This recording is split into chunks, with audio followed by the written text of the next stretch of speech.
안녕하세요. 진짜 1월달은 1월달인 것 같아요. 날씨가 엄청나게 춥습니다. 특히 제 사무실이 난방이 잘 안 돼가지고 굉장히 추운데요. 어쨌든 여러분들 건강 조심하시고요. 여러분들은 출근할 때 뭐로 출근하세요? 저는 출근할 때 지하철로 출근을 해요. 왜냐면 자동차로 출근을 하면 일단 뭐 기름값도 만만치 않고, 또 자동차로 출근하게 되면은 제가 운전에 집중을 해야 되니까 그 시간에 뭐 책을 읽거나 뭐 경제신문을 본다거나 이럴 수가 없으니까 그 시간을 좀 활용하기 위해서도 저는 꼭 지하철로 출근을 합니다. 오늘도 역시 지하철로 출근을 하면서 그 신문을 봤는데 또 이런 기사가 떴죠. 머니무브, 요금을 예금은 줄고 정기예금은 늘고 라는 기사가 떴어요. 이 기사인데 4%대로 오른 적금 은행으로 머니무브. 보면 드는 생각은 경제신문이 굉장히 좀 자극적으로 빼요. 그 헤드라인을, 이 제목을. 4%대로 오른 적금, 4%대로 오른 적금은 제가 이거 기사 보고 싹 다 전화해봤거든요. 신한은행, 하나은행, 이 거래은행들에다가. 근데 1.9%, 1.9%. 정기예금, 1년 정기예금 1.9%. 1금융권 기준으로. 그러니까는 여기 있는 것들, 여기 보면 또 뭐라고 돼 있냐. 그 신한은행의 안녕. 여기 보면은, 안녕 반가워 적금이 대표 상품이 1년간 돈을 맡기면 금리가 4.4%다. 이게 뭐냐면 첫 거래하는 사람들, 예컨대 막 취직 처음 해가지고 첫 월급 받아 그거를 신한은행에 넣는 경우, 그 경우 한 달에 50만 원 한다고 해서 이렇게 좀 예금을 많이 준다는 건데, 금리를. 그게 보니까 결국 약간 마트에 가면은 그 뭐 이렇게 시식 코너 있잖아요. 약간 미끼 상품처럼 약간 그런 것들을 여기다 이렇게 써놨어요. 그러니까 약간 이거 광고도 있는 거예요.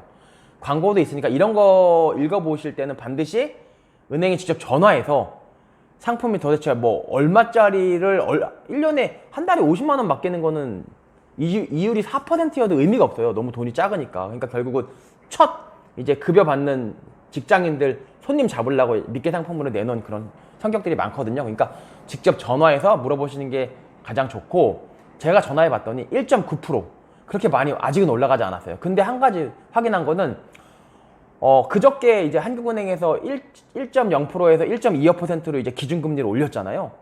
그거 올리고 나서 원래는 1.7%에서 1.8%였는데 1.9%로 0.1% 수신금리를 올렸대요.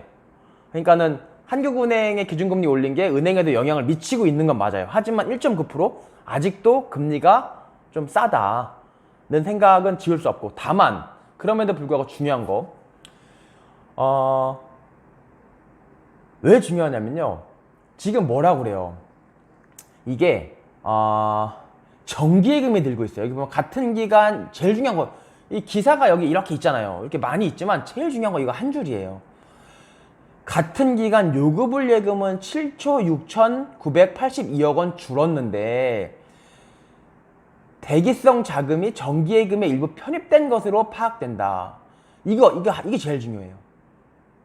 은행권에 따르면 최근 영업일 14일 기준, 며칠 전이네요. 오늘이 18일이니까 14일 기준 KB국민, 신한하나, 우리 NH 5대 은행의 정기예금 잔액은 657조 7,030억 원으로 집계됐다.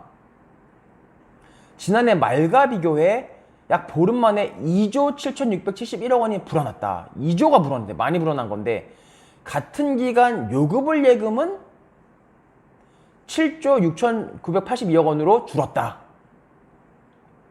이게 왜 핵심이냐면요, 요금을 예금이라는 거는 그냥 우리 지갑에서 돈 빼듯이 그냥 아무 때나 은행 가서 ATM기에서 꺼내 쓸 수 있는 그런 우리 지갑 같은 통장이 요금을 예금이에요. 그 요금을 예금이 줄면서, 요금을 예금이 무려 7조 6,982억 원 줄면서, 무려 7조나 줄면서 정기예금이 2조가 늘어났다는 거예요. 2조 7천억, 거의 3조 가까이, 2조에서 3조가 늘어났다. 그러니까 이거는 무슨 얘기냐면, 우리가 항시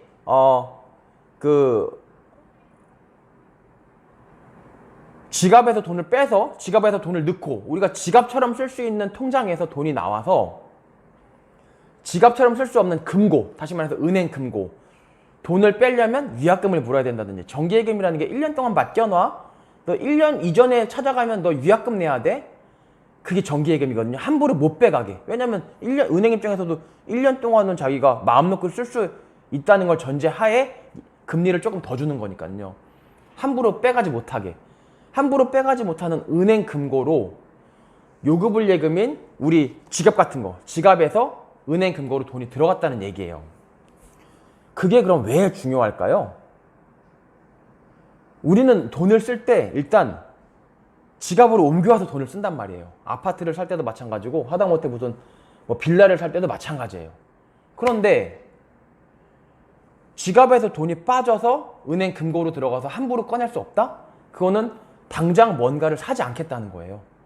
그 얘기는 뭐냐면, 뭔가를 사지 않으면 그 무언가 가격은 떨어지겠죠. 사람들이 막 몰려가야지 그 가격이 오른다고요. 이거를 보면 뭘 알 수 있냐면, 이제는 어쨌든 지금 1.9%밖에 안 되지만 그래도 은행 예금이 올라가면서 사람들이 조금씩 정기예금으로 1.9%만 줘도 가겠다는 거예요. 1.9%만 줘도 옛날보다는 올랐으니까. 그래서 은행으로 옮겨가면서 다른 데 투자했던 자산들이 다시 은행으로 좀 가고 있구나 라는 걸 알 수가 있고, 그게 왜 중요하냐? 이게 이제 어떤 교수님이 좀 이제 이렇게 좀 정리를 하신 건데, 뭐 물론 한국은행 경제통계 시스템에서 나온 자료를 바탕으로 정리를 한 거예요.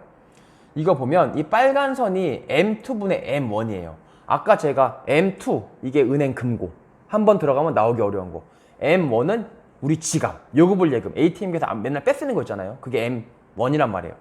M2분의 M1 그러면 M2분의 M1이니까 M2가 커지면 M2분의 M1은 작아지고, M2분의 M1이니까 M1이 커지면 M2분의 M1은 커지겠죠.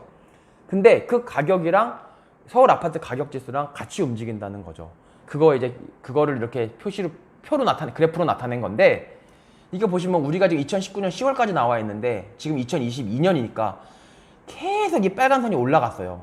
다시 말해서 M2분의 M1이 올라갔어요. 그러면 M2는 작아지고 M1은 커진다는 거죠. M1이 커지고 M2가 작아지면 이 빨간 선이 계속 올라가는 거야. 지금 계속 쭉 이렇게 올라갔다고요. 이게 쭉 올라갔다고 이렇게. 그러니까는 M2는 작아지고 M1은 커지는 거였다는 거야. 근데 갑자기 우리 뭐라고 그랬어요? 여기 보니까 여기 보면 나오잖아요. 요금불 예금은 줄었고 정기예금은 늘었다고 돼 있잖아요. 그러면 다시 일로 돌아가 보면 요금불 예금이 줄었죠. 그러니까 요금불 예금 이게 줄었고 M1이 줄었고 이 M2는 정기예금이 늘었잖아요. 은행 금고로 막 들어갔다는 거잖아요. 그럼 어떻게 돼요? 이 M2분의 M1은 전체적으로는 작아지겠죠. 이 분수니까. 그러면 지금 우리가 쭉 올라왔는데 이게 약간 꺾였다는 거예요. 그러면 아파트 값이 떨어질까요? 근데 그렇지 않다는 거예요. 이 통계 자료에 보면 이 M2분의 M1이 0.28이 평균인데, 이 평균을 위에서 아래로 통과할 때, 아래에서 위로 통과할 때, 위에서 아래로 통과할 때, 아래에서 위로 통과할 때, 이때 이 아파트 값의 대세가 위에서 아래로 통과하면은 이게 떨어지고, 위에서 아래에서 위로 통과하면은 대세 상승이고, 또 여기 보면 또 아래에서 위로 통과하잖아요. 그러니까 다시 대세 상승으로 간다. 그러니까 말하자면은 요 평균치, 이 평균치를 위에서 아래로 통과하느냐 아래에서 위로 통과하느냐, 이거에 따라서 아파트 값이 영향을 받는다는 건데 굉장히 신빙성이 있어요. 뭐가? M2분의 M1이. 그럼 지금 우리가 여기 있다고 그랬잖아요. 지금 조금 꺾였는데 그래도 어때요? 이거를 여기 통과하려면, 그러니까 이 위에서 아래로 여기를 통과하려면 한참 내려야 된다는 거죠. 그래서 아직 대세 하락기로 접어들었다 안 들었다? 그건 아니라는 거예요. 아니지만 조금 꺾였단 말이에요. 조금 꺾였다는 건 뭐예요? 적어도 관망세다. 그러니까는 우리 지갑에도 돈을 빼서 은행 금고로 넣었고 사람들이 보고 있는 거예요. 일단은 1년 동안에는 나 투자 안 할래. 좀 지켜봐야겠어. 내년 대선도 있고 한 지켜볼래. 근데 돈 놀자니 너무 아깝잖아. 이자 받고 싶잖아. 그러니까 1.9%여도 나는 은행에 넣어놓고 그 이자를 받겠어. 그 다음에 또 오르면 나는 뭐 또 사지 뭐. 그때 다시 돈 빼서 사지 뭐. 이런 생각을 하고 있다는 거예요. 근데 이 M2분의 M1하고 이 아파트 가격이 굉장히 밀접하게 움직여서 지금 조금 꺾이잖아요? 그러면 여기도 그랬잖아요. 여기도 보면 실제로 2018년 하반기에 조금 이게 내려왔거든요. 1년이. M2분의 M1이. 그러니까 귀신처럼 아파트 가격이 1년 동안 이게 좀 횡보하면서 약간 빠졌어요. 문재인 정부 처음이자 마지막인 하락기라고 하잖아요, 여기가. 그래서 약간이라도 M2분의 M1이 꺾였다는 거는 아파트 값이 조금 꺾일 거란 얘기예요. 지금 당장 오르진 않아요. 그럼 이게 몇 개월 동안 관망세일 거냐? 저는 한 내년 상반기 정도까지 저는 그렇게 봅니다. 어쨌든 여러분 경제신문 기사 읽을 때 좀 이렇게 읽어주셨으면 좋겠고 도움이 되셨나요? 열심히 한다고 했는데 네, 그러면 이상이었습니다. 감사합니다.